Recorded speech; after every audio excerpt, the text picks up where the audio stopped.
What I'm in Europe to do is to be part of a film-making effort, and I want to describe the project to you a little bit, simply because it's what's on my mind, naturally.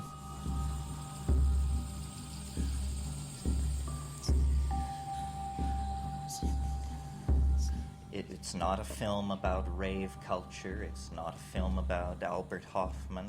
It's not a film about body piercing or any of these things that great films need to be done about and have been done about. It's about one of your local heroes who is a great hero of mine. And I'm talking about Frederick V, Elector Palatine, Prince of Heidelberg, King of Bohemia, who was not content to sit back and let things happen, but was willing to launch a grand alchemical dream of a reformation of human society.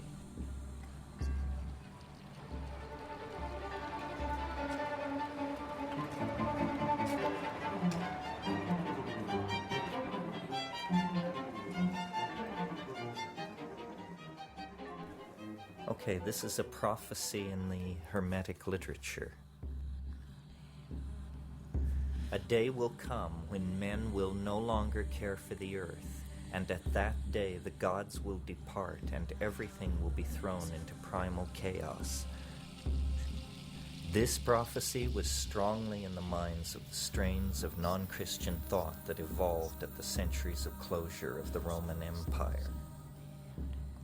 A world whose psychology was very much like the psychology of our own time, a psychology of despair and exhaustion.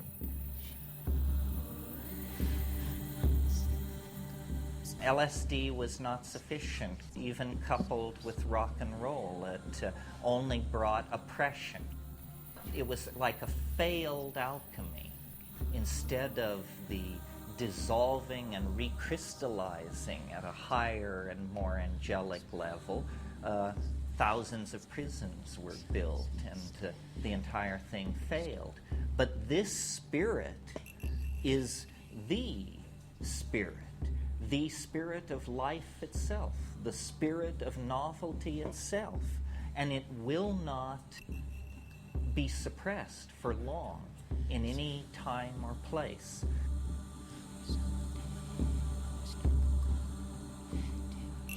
So now again, it comes. It's a spirit of dissent that says we will not serve the values of materialism, the values of the ego, and the values that separate and break down the community.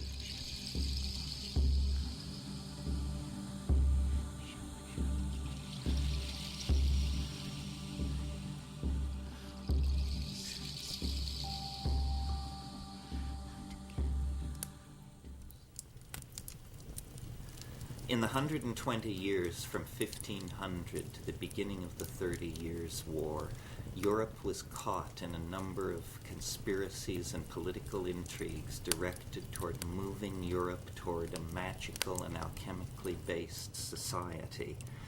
The Protestant princes of the Northern League of Germany, especially Frederick the Elector Palatine, came to culminate this movement, but its roots lie further back in the 1580s of the 16th century.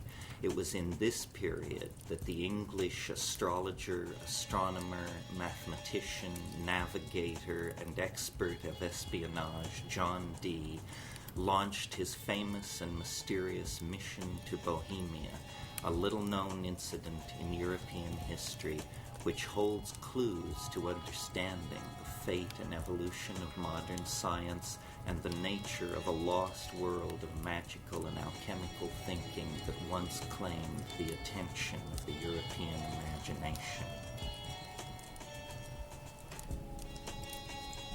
John Dee, the greatest mind of the Elizabethan era, friend of Queen Elizabeth, colleague of Sir Philip Sidney, converser with angels, mathematician par excellence, determined, under the influence of the mysterious Edward Kelly, that he was to be the center of an alchemical renaissance and a secret society that would lay the groundwork for the continuation of the dream of Astrea, the dream built around the Elizabethan Queen Elizabeth I.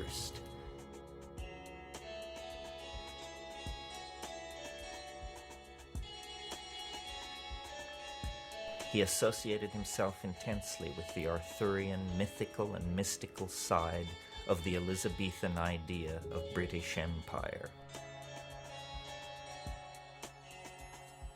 He was a Welshman, like the Queen he was so intensely devoted to, and like her he shared the Renaissance mood of Saturnian melancholy, a collector of books, a builder of scientific instruments, a composer of codes and ciphers, fascinated with alchemy.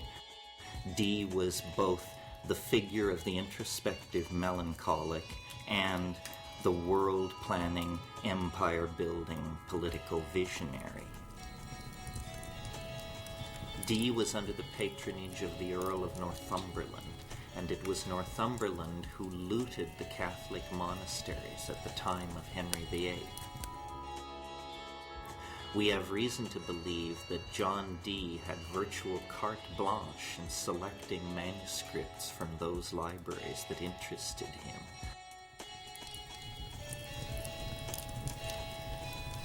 Not only was Dee a scholar of the classics and the magical past, but he was an intimate friend with some of the great movers and shakers of his own time, particularly Sir Philip Sidney and the entire coterie of poets and artists who had gathered themselves around Elizabeth, Astrea, to celebrate her reign and to make of her the paradigmatic sovereign of Europe that Dee believed led the way toward the establishing of a universal alchemical monarchy. It was essentially a poetic enterprise, as alchemy always is. Merlin, in the Arthurian legends, has come down to us basically disguised as John Dee. The image we have of Merlin is Dee's image. So Dee possessed an enormous power over the imagination of his contemporaries. They were in awe of his learning.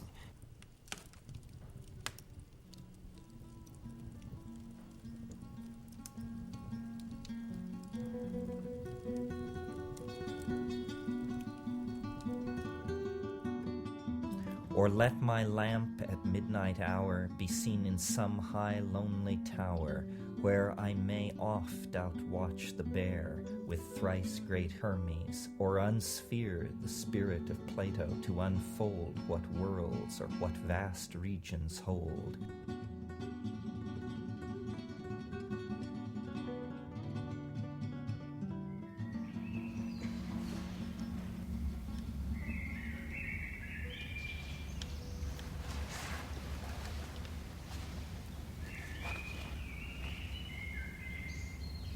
Perhaps we are the naive ones. Perhaps we too quickly assumed that we had understood all there was to know about matter.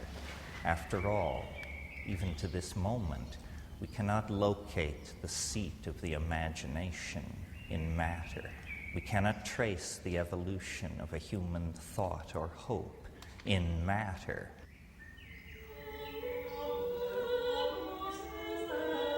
It's almost as though the alchemists, through their humility, had a deeper insight into the workings of the world than we have achieved today.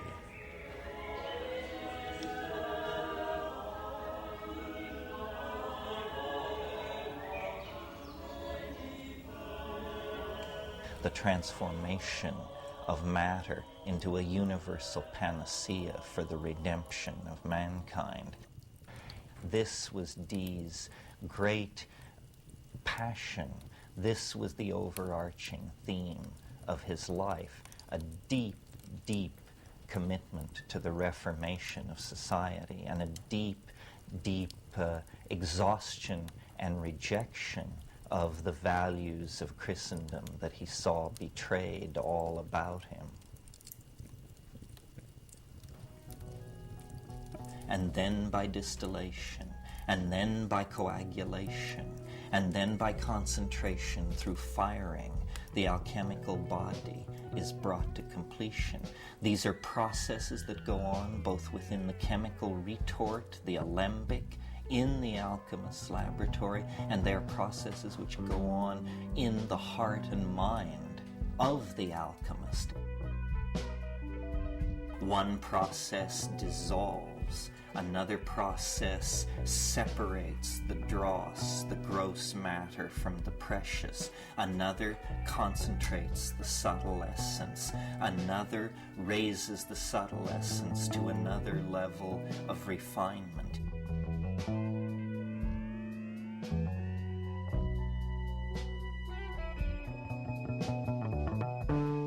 And over time, the great friend of the alchemist, this process of rarefaction and growth, both metallic and psychological, both internal and external, both personal and impersonal, proceeds and feeds upon itself, and eventually, not through any logic discernible to the scientific mind, there is a kind of miracle, the production of the stone, the union of spirit and matter, the fusion of these two contradictory aspects of the universe into a new and third thing, the quintessence, the rubedo, the lapis philosophorum, the aqua vitae, the nostre lapis philosophorum vivici.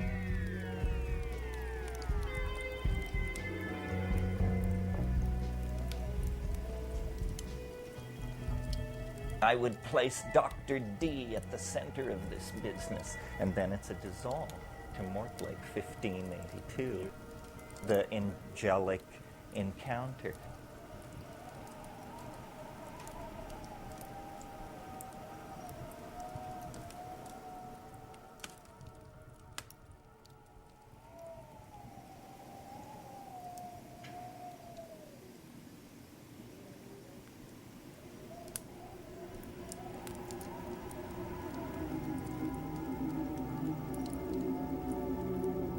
All you that fain philosophers would be, and night and day in Gelber's kitchen broil, wasting the chips of ancient Hermes' tree, weaning to turn them to a precious oil, the more you work, the more you lose and spoil. To you I say, how learned soe'er you be, go burn your books and come and learn of me. He was unusually susceptible to the claims of Edward Kelly, who came to Dee with two bona fides, a mysterious book written in hieroglyphics and a red powder which he claimed to be a partially completed approach to the alchemical elixir. With these two bits of evidence in hand, Dee fell fully under the spell of Kelly and his scrying ability. And communing with spirits and entities discerned within, he was at last obtaining entrance into the angelic realms he had so long sought.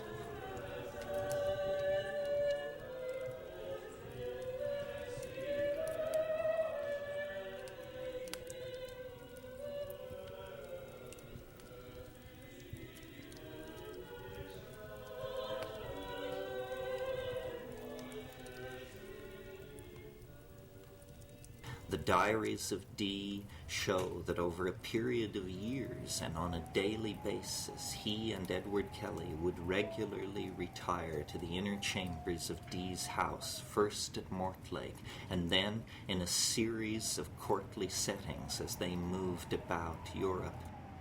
And in these seances, in these settings, a vast cast of angels and voices passed in parade, always egging our protagonists deeper into the Rosicrucian Enlightenment and the political dispensation that they sought.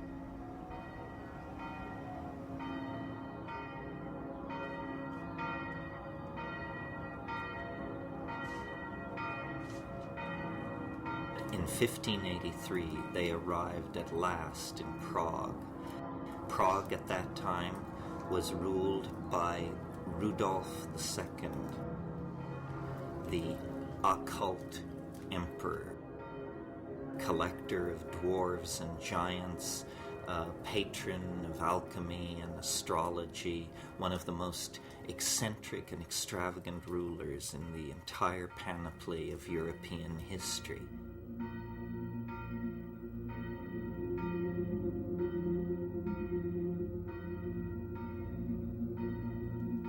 And it was to Rudolf, and it was to the people around Rudolf, and the emperor's private secretary, Count Palatine Michael Meyer, it was to these established and renowned alchemists that Dee brought his plan and drew them forward toward the idea of an alchemical reformation.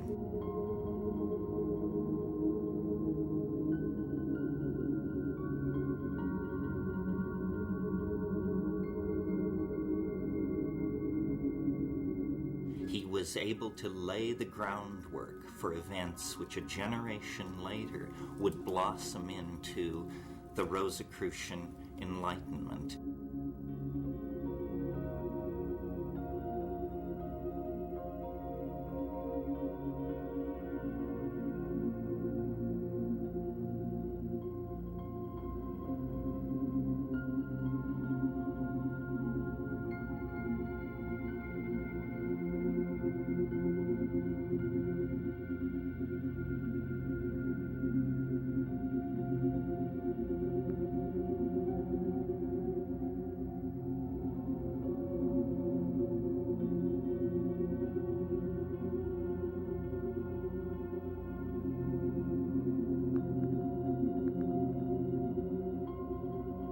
The whole of the cosmos is reflected in the mystery of man and woman, the mystery of the human mind-body interface.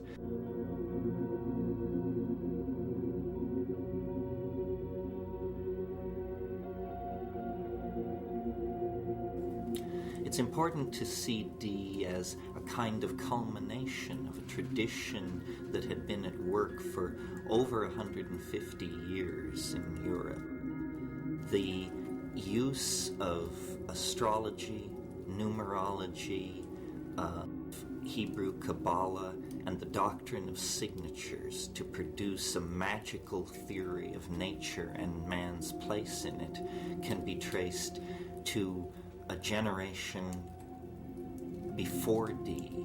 People like Henry Cornelius Agrippa von Nettelsheim, who became the prototype for Faust, the Bishop Trithemius, the great developer of codes and ciphers, one of Dee's great passions, the Florentine magician Marcello Ficino, who was the great rediscoverer and promoter of the Hermetic knowledge, and upon which he drew very heavily. But he took their work and added the dimension of the idea of an angelic intercession into politics of the time, essentially in support of the values of the young Queen Elizabeth and her Astrea reign.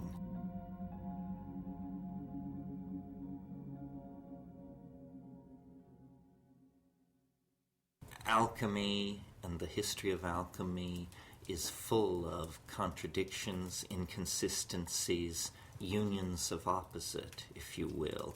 The very year that the Rosicrucian manifestos claimed the attention of the European public, 1608, Dee died in poverty and disappointment in his now half-looted and abandoned home at Mortlake. The alchemical dream that Dee had sought to live was to be completed, if at all, by personalities other than himself.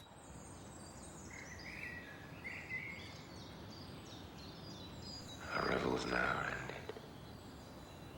These are actors, as I foretold you, are all spirits that melted into air, into thin air.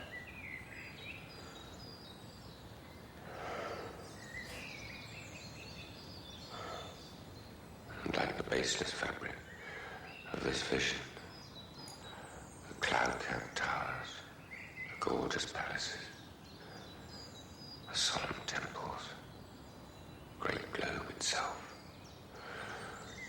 yea, all which it inherit, shall dissolve, and like this insubstantial pageant faded, leave not a wreck behind. We are such stuff as dreams are made on, and our little life is rounded with a sleep.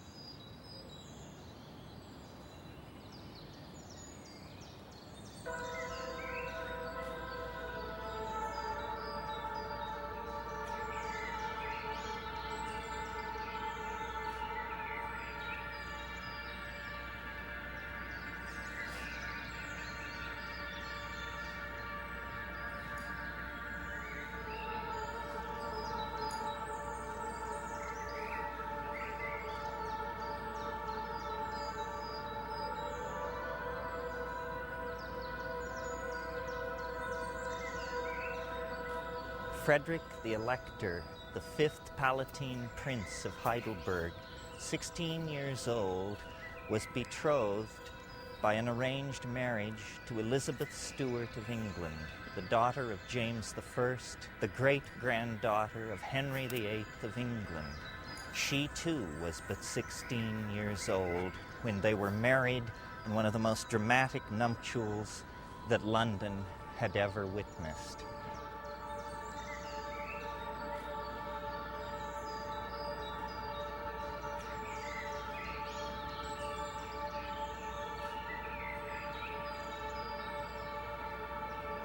Frederick had come to England to claim his queen, accompanied by courtiers, alchemists, and his advisor Christian von Anhalt, an alchemical dreamer who saw in the marriage of the young couple the opportunity for the establishment of a Protestant alchemical kingdom in Central Europe.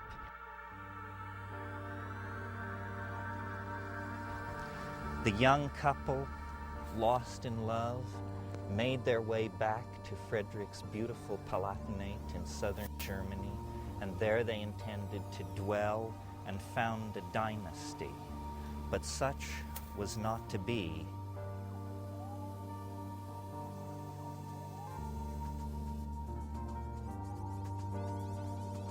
And they were the center of a movement of alchemical reformation and revolution, of spiritual freedom, and to my mind, a very sort of psychedelic world.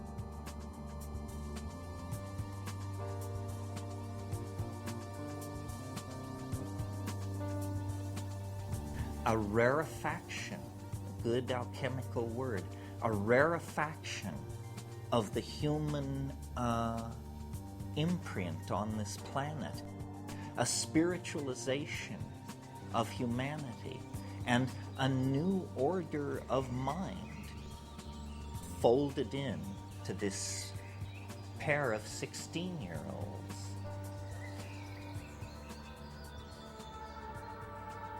So, to take an incident like the career of Frederick the Elector Palatine of Heidelberg and his bride, and make of it a kind of exemplar, a parable, a myth, if you will, the myth of the alchemical marriage, a myth that takes innocence and naivete and belief in the power of ideas to make a new world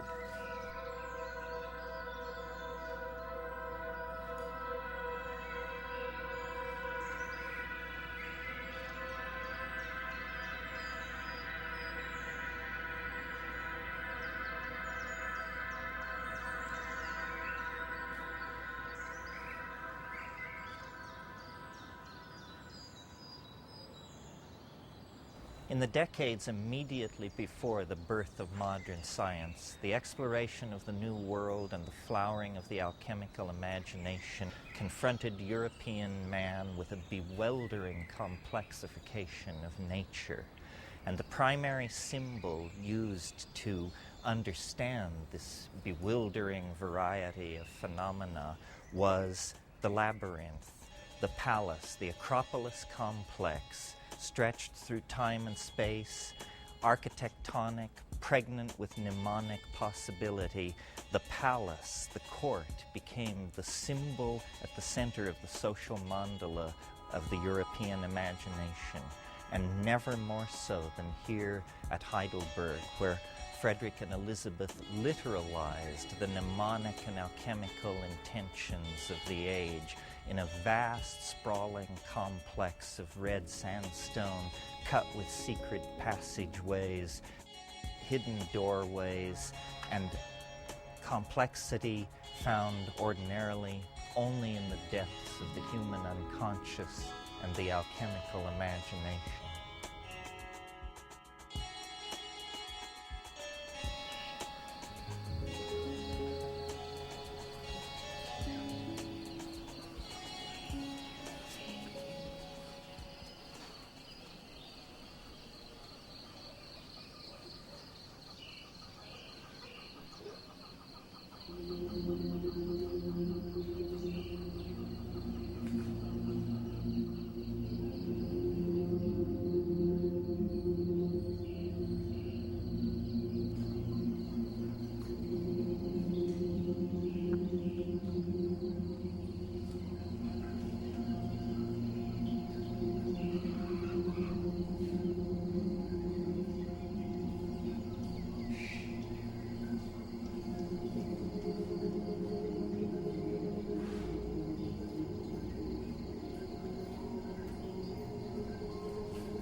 This is ground zero for the Rosicrucian Enlightenment.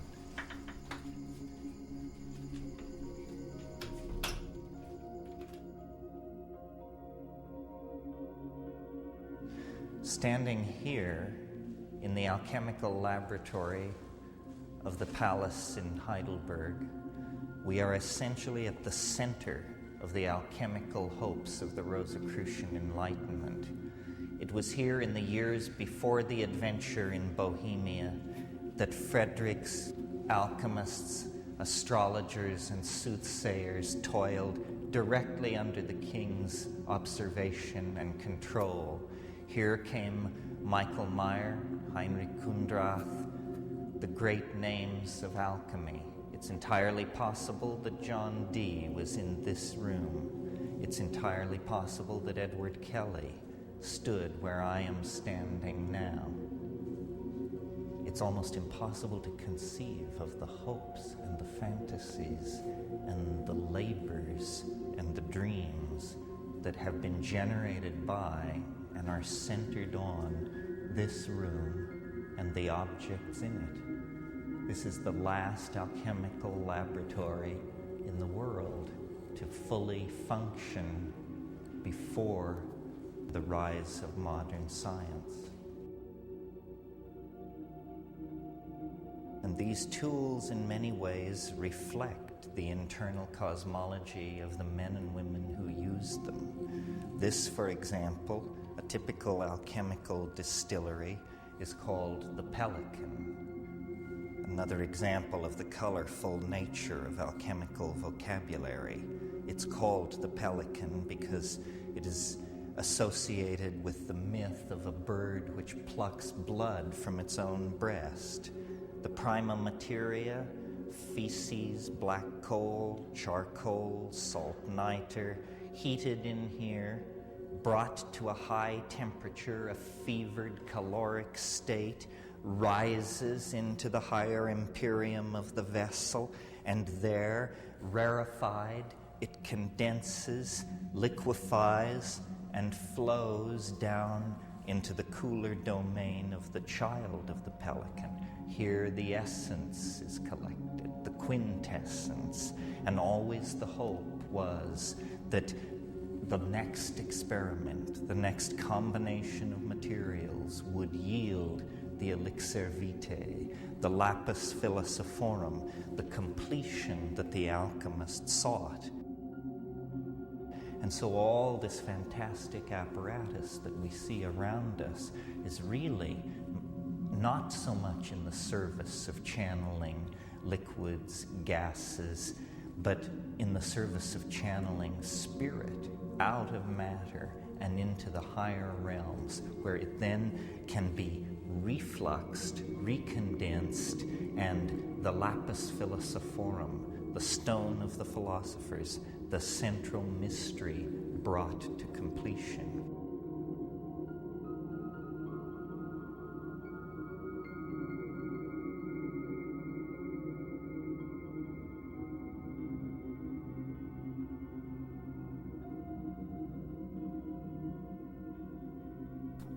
It's the self that we are trying to recover.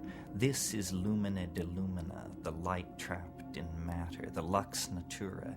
This is universal medicine, curing all ills. It is the answer. It is what everyone is looking for and no one can find.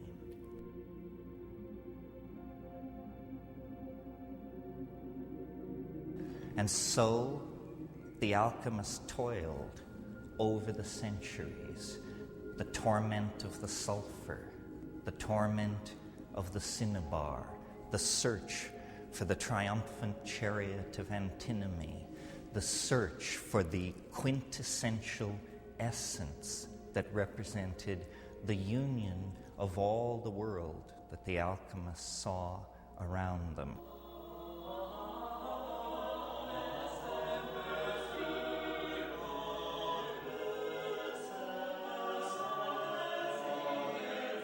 We have come to understand that the work of alchemy was not about the transmutation of crude metals into gold, but was in fact a kind of dance of the imagination in which the psychological complexes within the alchemist were mingled in an amalgam with chemical processes, creating a kind of mythology of matter, a landscape in which the green lion, the red dragon, the hermaphroditic queen, the four-headed dog were figures moving to and fro in the fevered speculations of the so-called philosophers.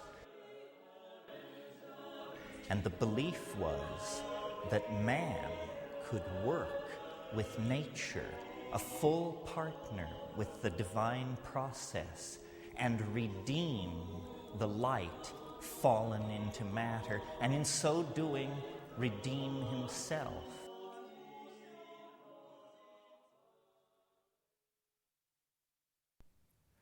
The alchemical philosophers were living in a waking dream, and many of their recipes were designed to wipe out the boundaries between waking and sleeping.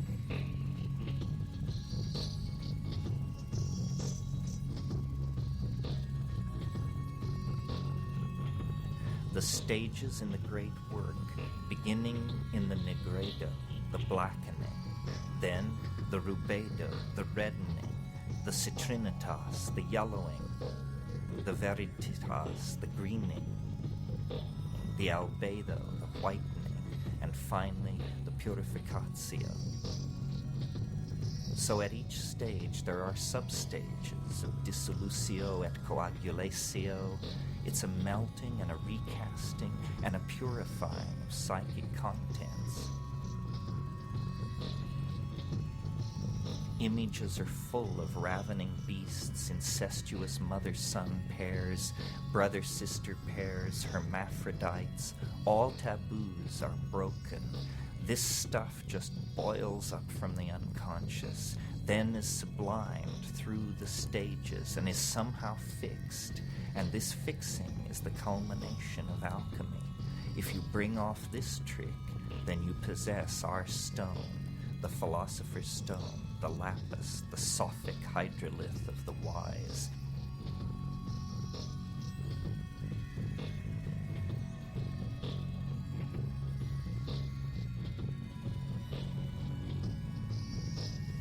In the swirling of the alembic, in the chemical processes going on in the retorts, you begin to be able to project your unconscious material.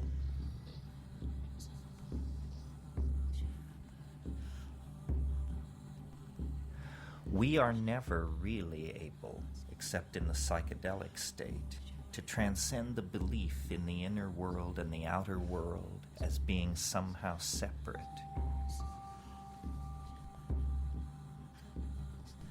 Within the context of the alchemical vocabulary, the psychedelic experience as brought to us through plants, long in the possession of Aboriginal people, appears to be the identical phenomena.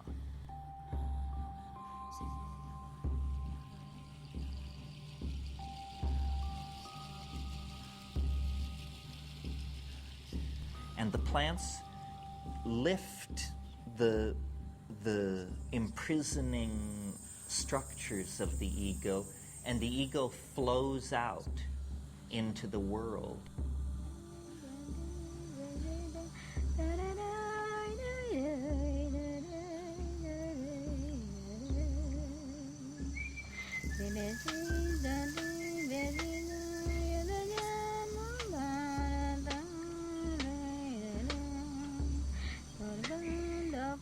Shamanism is essentially a living tradition of alchemy that is not seeking the stone, but has found the stone.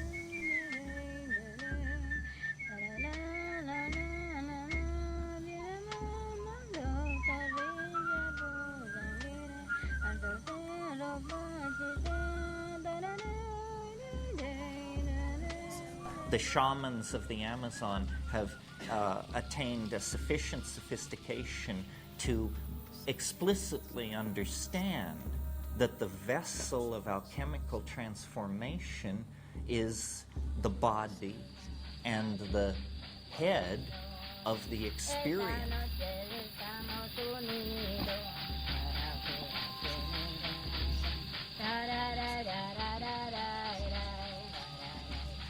This is the alchemical vessel. This is where you will encounter the three-headed dog and the queen dissolving in her bath and the incestuous couple that combine Sol and Luna to produce the white essence of the panacea of the universal medicine. These are psycho-mental processes.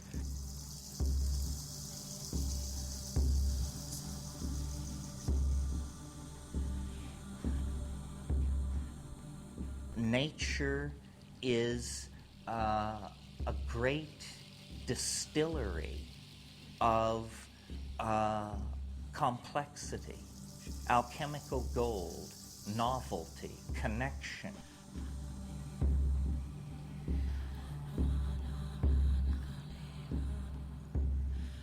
We have re-understood what was forgotten during the reductionist centuries of modern science.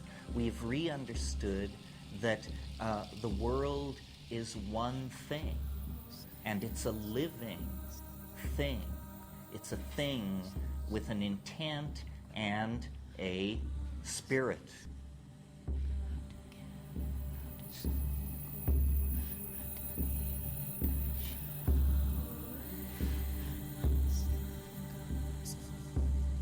And rational analysis tells us that matter is simply atoms flinging themselves through space, obedient to certain mathematical laws that are invariant. And all the creativity, all the sense of connectedness that we experience as living beings, as members of a society, as human beings in contemplation of nature, all of that was denied.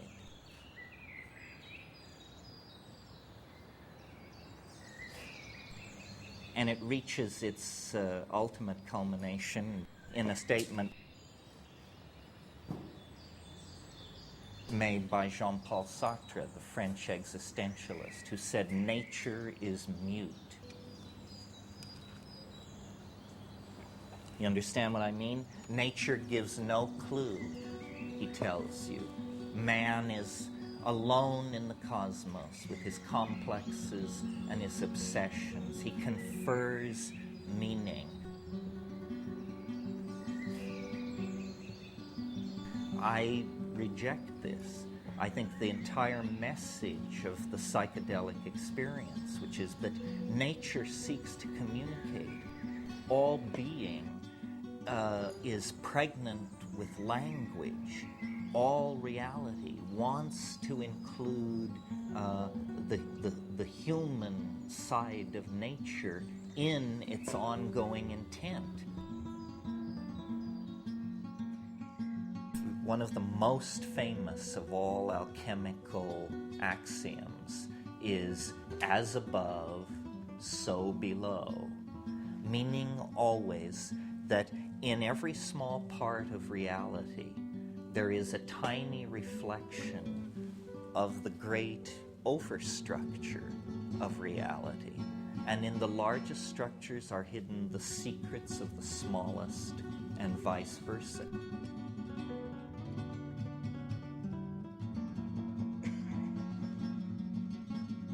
We have unconsciously imbibed the ontology of science, where we have mind firmly separated out from the world.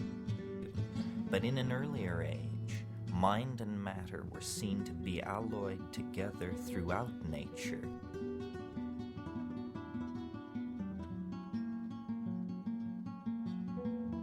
And I think it's very interesting that at this very high-tech moment in our adventure, the plants return and almost stand before us as a beacon and a promise. They stand for absolute Tao. They stand for the correct way for life to relate to its environment.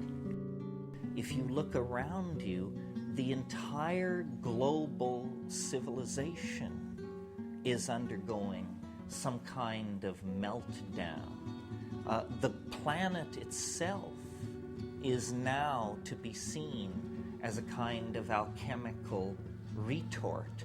The prima materia to be transformed are the nuclear stockpiles, the toxic waste dumps, the industrial wastelands. The I Ching says, never confront evil directly and never name it directly, because it finds weapons to defend itself. We are not an army, so our strategy must be stealth. It's an alchemical strategy. And what do I mean by stealth? I mean the house of constipated reason must be infiltrated by art, by dreamers, by vision.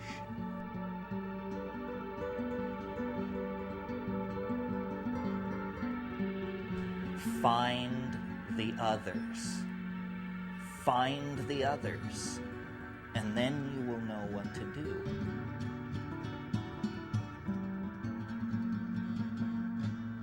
All truth which springs from the individual is subversive.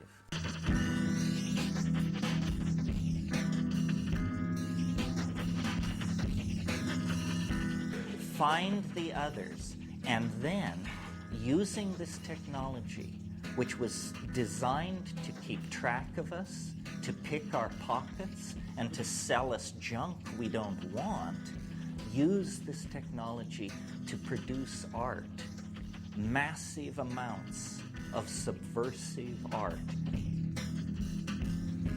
All culture is some kind of myth. All cultural stories, then, have a psychic dynamic to them. We are not an army. This is what Frederick didn't understand. He was a king, but he was not an army. Frederick, the elector, was one of 7 electors, 7 German princes whose combined vote could choose a new emperor. The politics of the situation were not lost on Christian von Anhalt and other alchemical advisors close to the young prince.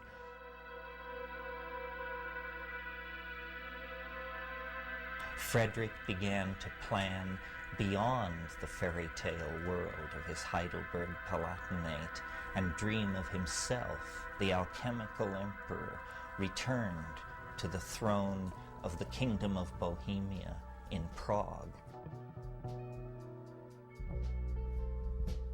And in the winter of 1618, I believe, moved with his bride and his court, all these alchemists, magicians, casters of horoscopes, herbalists, visionaries, moved the entire court from Heidelberg to Prague to create an alchemical reformation that had been hatched in the mind of the English alchemist and mathematician John Dee.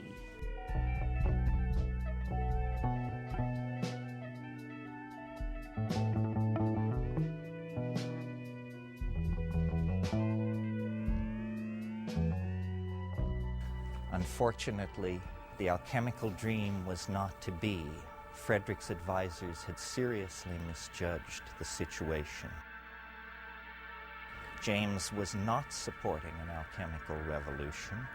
He was playing one side against the other, and to the idealists in Prague, such cynicism was unimaginable.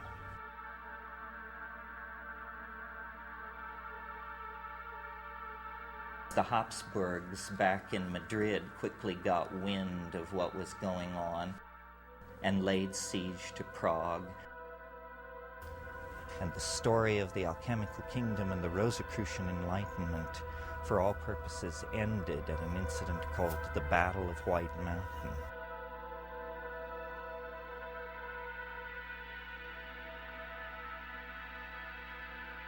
And Elizabeth fled to the Netherlands with her children.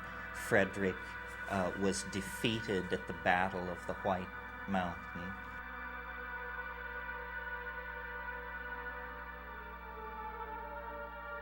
And the alchemical dream died.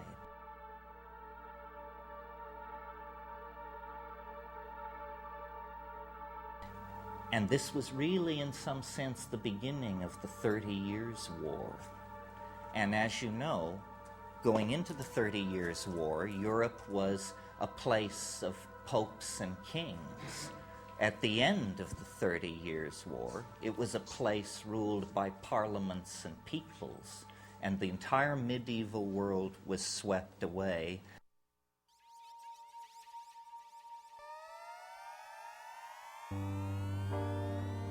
And these angel-dealing, horoscope-casting, alchemy-pursuing visionaries of this Rosicrucian Renaissance became simply objects of historical curiosity.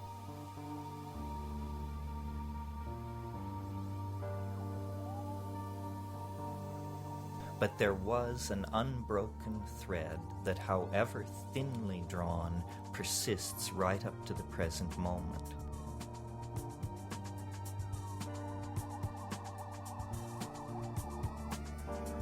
So the idea is to show the way back to the high magic of the late Paleolithic.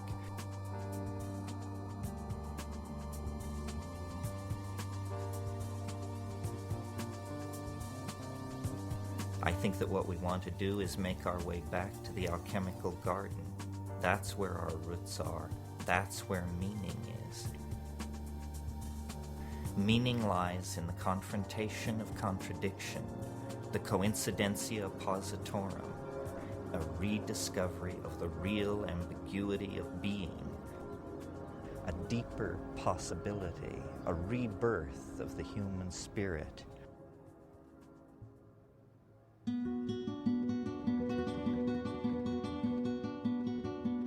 In their way, Frederick and Elizabeth were acting out the dream of Camelot. In their way, they were acting out the alchemical dream of the rebirth of the king and queen. In their way, they were laying the groundwork for a new dispensation of human thought, freed from the medieval assumptions of guilt and the need for redemption, a point of view that made human beings co-creators in a magical universe with a loving deity. All that passed away with the fall of the Winter King and Queen.